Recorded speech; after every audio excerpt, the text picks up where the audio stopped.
ဗျာဒီနေ့ရုံးပိတ်ရက်တွေကတော့၄ရက်အတွင်းဝယ်လိုက်တဲ့အိမ်မှာလာရောင်းကြတဲ့ခေါင်းညက်တွေကြီးတိုင်းဖြစ်ပါတယ်ခင်ဗျာတဲ့အိမ်မှာလာရောင်းကြတဲ့စပင်းတွေဖြစ်ပါတယ်ခင်ဗျာနော်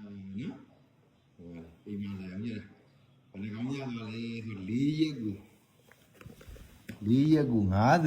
56ခေါင်းရတော့ပါတယ်ခင်ဗျာ56ခေါင်းဒီ16ရက်ဒါ2လဒါ55ခေါင်းမြောက်ဒါ16ရက်2လဒီကနေ့ကဘယ်နှခေါင်းရပါတော့54ခေါင်းမြောက်က16ရက်2လ53 16ရက်2လဒါလည်း16ရက်2လဒီကနေ့မနေ့က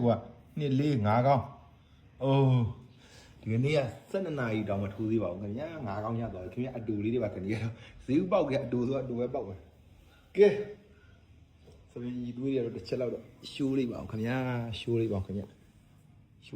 ဒီမေးတွေပါခင်ဗျာဒီမေးတွေပါခင်ဗျာအိုးဒီမေး50နဲ့ဒါမနေ့က15ရက်နေ့ကအိုးတို့ရှိဘောင်းစုံဒီမေးဒီမှာအည်သွေးတွေအဲ့လိုအကောင်းတွေဒီမှာဒီအည်သွေးတွေအကောင်းတွေကဲရန်ကုန်မြို့သူမြို့သားများနဲ့နယ်သူနယ်သားအများအထူးကျေးဇူးတင်ရှိပါကြောင်းခင်ဗျာဆိုရင်လာအောင်ညနေဆိုရင်တော့ရန်ကုန်မြို့မင်္ဂလာတော်မြို့နယ်ဖီပင်လန်း300စီမှတ်တိုင်ကိုဆင်းပါလို့နော်တလန်းကျော်လေးတော့လမ်းလျှောက်ပြီးတော့ဝင်ရပါမယ်ဆရာဆန်နဲ့ရောက်ပြီးဆိုရင်ဝင်ရှင်းတူရှင်းလန်းကိုညာချိုးဘုံမြောက်လန်းနဲ့ညာချိုးဝင်ညာချိုးပြီးတော့ဘယ်ချိုးတက်ရှောက်နော်အဲ့ဆိုရင်တော့ရောက်ပါပြီလို့နော်ပသိမ်မြို့မှာတော့အကျော်တန်းမင်းကြီးလမ်းမှာရှိပါတယ်ပသိမ်မြို့မှာဆိုင်ခွဲတော့အကျော်တန်းမင်းကြီးလမ်းကိုမျိုးစောဆိုရင်ရောင်းဝယ်ရေးပါပဲခင်ဗျာလက်ပေါ်တာမြို့မှာဆိုရင်တော့အောင်တော်မူဖျားအနီးကိုမျိုးစောဆိုရင်ရောင်းဝယ်ရေးပါပဲခင်ဗျာပျော်ဝယ်မြို့မှာဆိုရင်တော့ပြည်သာ18လမ်းအနောက်ဖက်ကိုမျိုးစောဆိုရင်ရောင်းဝယ်ရေးညီမလေးချောဝယ်ပါတယ်ဗျာအဲ့မှာလည်းတွားရောက်ရောင်းချလို့ရပါတယ်ဖုန်းနံပါတ်လိုရင်ဘယ်မျိုးကဖုန်းနံပါတ်ဆိုင်ခွဲလေးတွေကိုတွားရောက်နေတယ်လဲဆိုရင်တော့ညွှန်ပေးပါမယ်ဗျာညွှန်ပေးပါမယ်ခင်ဗျာဒီလိုပဲ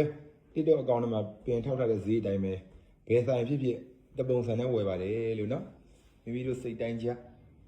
အတိပဲဖြတ်ချင်းဘီချစ်ပဲဖြတ်ချင်းကတုံးမဲ့တုံးရင်ရပါတယ်လို့နော်အဲ့တိုင်းပြောတဲ့အတိုင်းလက်မလေးရတိုင်းတဲ့ခါကျတော့